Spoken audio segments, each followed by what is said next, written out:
Usije nini ndugu yangu, jiuna ndoto na maumivu. Niliacha jembe nikaja kutafuta, leo nasema kwa uchungu. Usije mjini.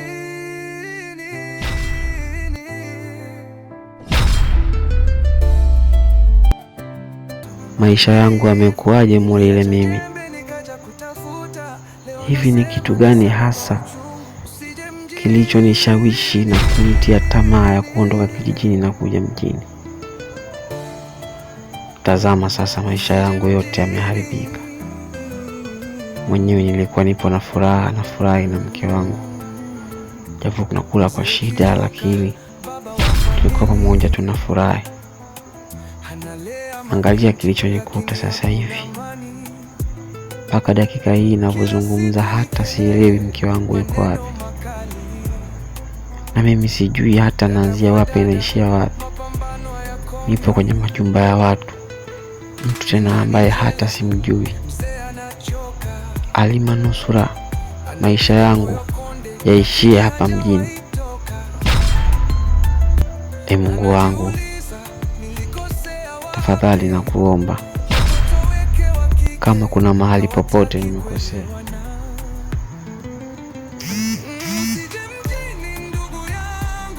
naomba unisaidie, nirudishe katika njia ambayo umeyapanga maisha yangu yapite.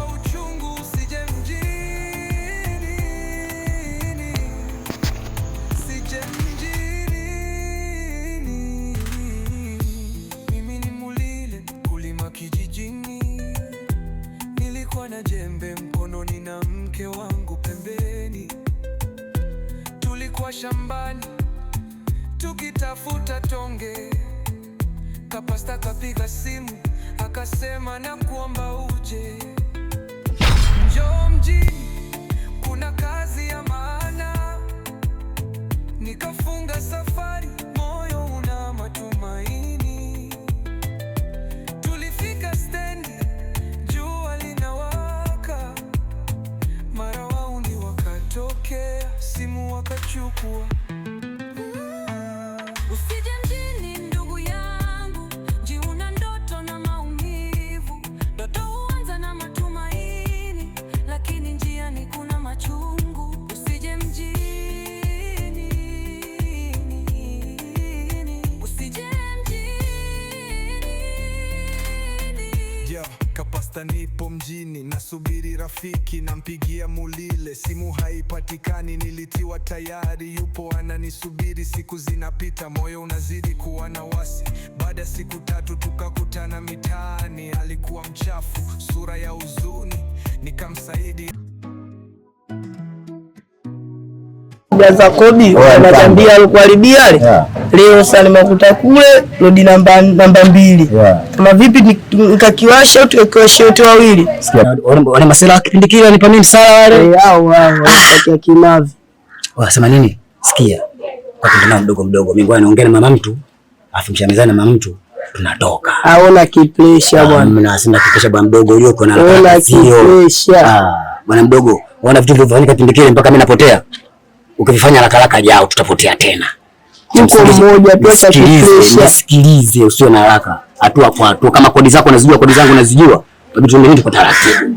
Acha niongee na mama mtu kwanza, tunaenda mdogo. Tunamkamata mmoja. Acha pressure. Subiri niongee na mama mtu. Unasemaje? Baridi mita rodi namba 4 kule kizingua, mimi naanza na wenyewe. Sasa hivi sizingui. Tulia bwana mdogo. Usije nini ndugu yangu, jiuna ndoto na maumivu. Niliacha jembe nikaja kutafuta, leo nasema kwa uchungu. Usije mjini,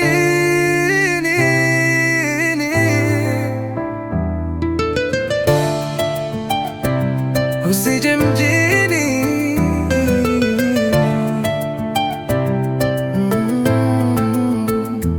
Mzee Kijoka, baba wa famili, analea mabinti lakini hakuna amani. Kila siku ni kelele. Dada samani, nimekuta Karunde. Kwa hiyo ndo mlimvambizana huko? Dada, nimekuta Karunde. Kama yuko ndani naomba unitie, nina shida naye. Wewe uje kukwambia kakosea kukwambia sio? Kuniambia kuhusu nini? Kalunde hayupo. Sasa sikia nikwambie. Huyo Kalunde atakaporudi, naomba umpe taarifa zangu. Hizi taarifa zifike. Mwambie hivi. Akija na mhitaji mpaka sasa hivi pesa yangu ya mchezo hajanipa. Mimi sitaki matatizo na mtu. Wala sitaki makelele na mtu. Yaani tunahitaji mimi pesa yangu. Akija huyo Kalunde ongea naye, mwambie aniletee pesa yangu. Umfikishie taarifa. Na kama utashindwa kumpa taarifa kanifikia, basi mimi nitakuja mwenyewe. Yaani sitaki matatizo na mtu. Naomba mwambie hivyo ndugu yako. Sawa, labda uje kwa wakati mwingine, lakini kwa sasa hayupo. Sawa. Dada, ndio maana huyu mtu wangapi kwa leo? Yaani swali kiendelea mtamwambia tu baba. Na nishachoka. Gombana na watu tu kutangia kukuchi. Usije mjini. Yangu. Naam. Mzee kichoka. Hapa langu sawa. Baba yangu kusindikiza na mdogo wako. Aha. Okay, nimeshuhudia mwenyewe juzi. Kwa namna alivyorudi, yani nimeona tabia zake zimebadilika tofauti na alipokuja mwanzo. Sasa hivi naona tabia zimebadilika na sasa maamuzi yangu ambayo niloamua, mke wangu yule ninamtafutia nauli arudi kijijini. Sijui unasemaje mke wangu? Mimi siwezi kupinga. Basi hilo limeisha mke wangu, na shida. Huo ndo hofu kabisa. Sawa mume wangu. Basi inshallah. Ndugu yangu, jiona ndoto na maumivu. Niliacha jembe nikaja kutafuta. Leo nasema kwa uchungu. Usije mjini.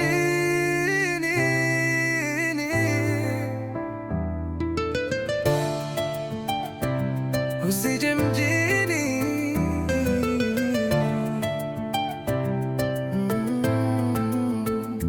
Mzee Kijoka, baba wa famili, analea mabinti lakini hakuna amani. Kila siku ni kelele, maneno makali, dada kwa dada, mapambano hayakomi. Nyumbani jela, mzee anachoka, anapiga moyo konde lakini hajawahi toka. Anajiuliza Mulile pasta. Vipi ndugu yangu? Vipi ndugu yangu? Poa bwana, mambo vipi kaka? Fresh. Vipi? Shida nini ndugu yangu? Wewe acha mwanangu, mambo yalonikuta ni siwezi hata kukwambia. Maana dakika ndefu mambo mengi sana amenikuta. Maana dakika ya mwisho wewe uliniambia umefika stendi. Sasa ukifika stendi, unaniambia nije kukupokea. Nafika stendi pale na kupigia simu patikani. Sasa umenishangaza ndugu yangu, ilikuwa shida nini mpaka nakuona hapa? Yaani ndio maana nimekwambiaje? Yaliyonikuta ni mengi na marefu. Yaani hapa sio sehemu sahihi ya kukwambia ama. Pata muda nitakwambia kila kitu kilichotokea. Basi sawa, kijaribika kitu kutokana na mimi na wewe tumekutana hapa. Ndio. Mimi nilikuwa natoka kazini hapo naelekea nyumbani. Sasa itabidi twende wote nyumbani. Mguu wangu nikabadilishe nguo. Nikitoka hapo nikakupeleke kwa bosi. Au unaonaje? Hiyo itakuwa vizuri sana bwana. Sasa tusipoteze muda mwana. Twende. Vipi shemeji jambo? Usije nini ndugu yangu, jiona ndoto na maumivu. Niliacha jembe nikaja kutafuta. Leo nasema kwa uchungu. Usije mjini. Nilipotoka Mungu anasaidia. Madam, nimekuja hapa kwa lengo moja. Sijui kwamba huyu bosi nimemkuta. Mungu ametoka. Alisafiri kidogo.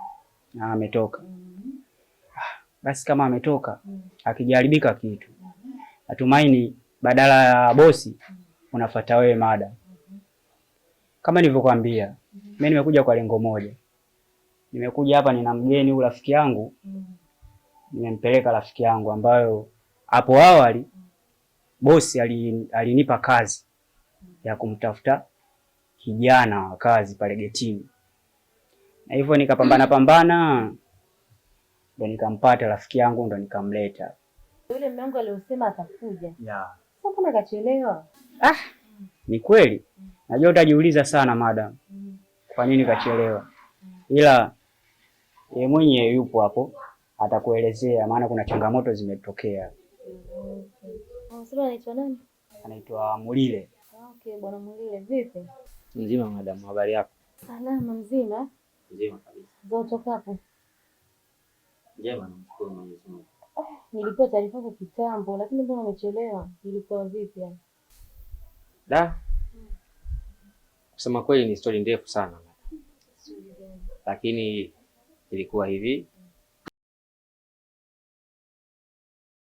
Usije nini ndugu yangu, jiuna ndoto na maumivu. Niliacha jembe nikaja kutafuta, leo nasema kwa uchungu. Usije mjini,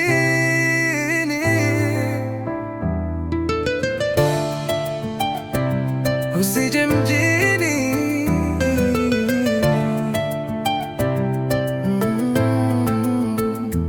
Mzee Kijoka, baba wa famili, analea mabinti lakini hakuna amani. Kila siku ni kelele, maneno makali, dada kwa dada, mapambano hayakomi. Nyumbani jela, mzee anachoka, anapiga moyo konde lakini hajawahi toka. Anajiuliza nilikosea wapi, watoto weke wa kike hawataki kuelewana.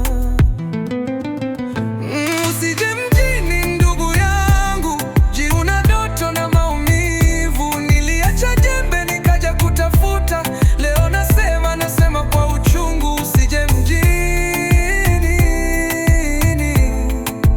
usije mjini. Mimi ni Mulile, mkulima kijijini. Nilikuwa na jembe mkononi na mke wangu pembeni. Tulikuwa shambani tukitafuta tonge.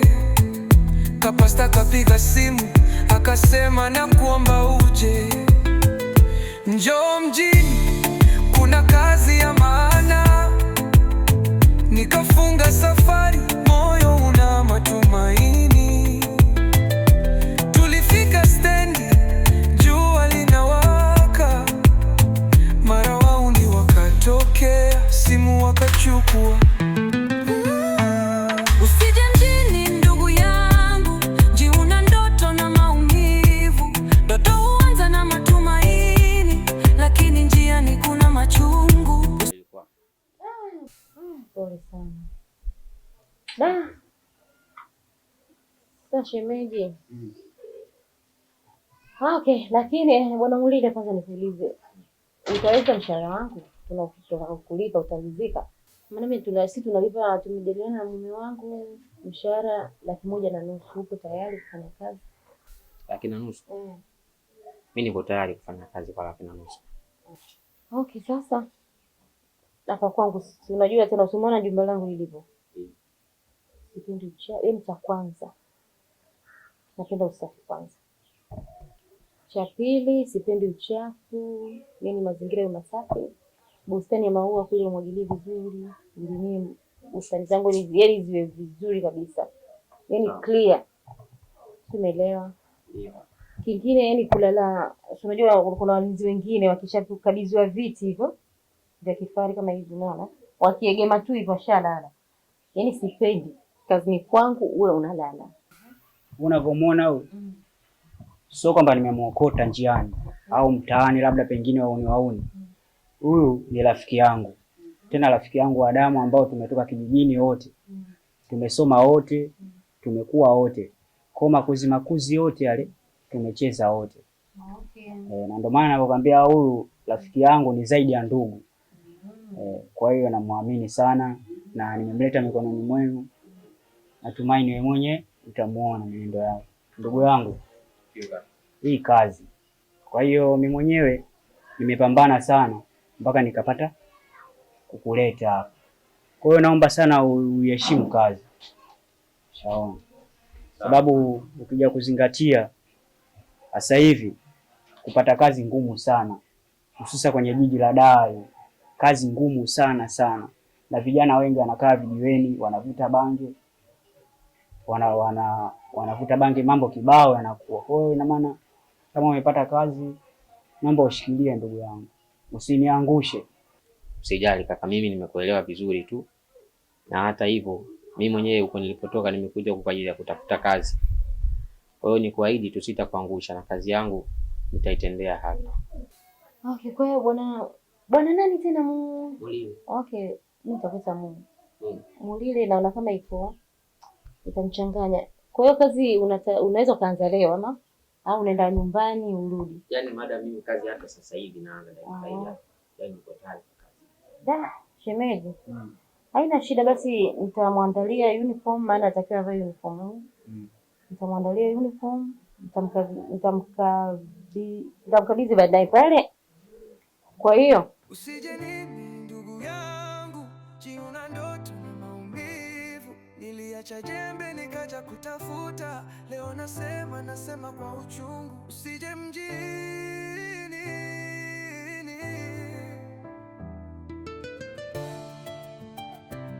usije mjini.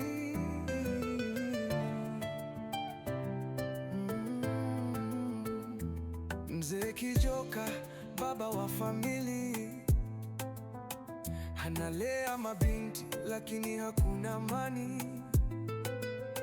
Kila siku ni kelele, maneno makali, dada kwa dada, mapambano hayakomi. Nyumbani jela, mzee anachoka, anapiga moyo konde lakini hajawahi toka. Anajiuliza nilikosea wapi, watoto weke wa kike hawataki kuelewana. Usije mjini ndugu yangu, jiuna ndoto na maumivu. Niliacha jembe nikaja kutafuta, leo nasema kwa uchungu. Usije mjini, usije mjini.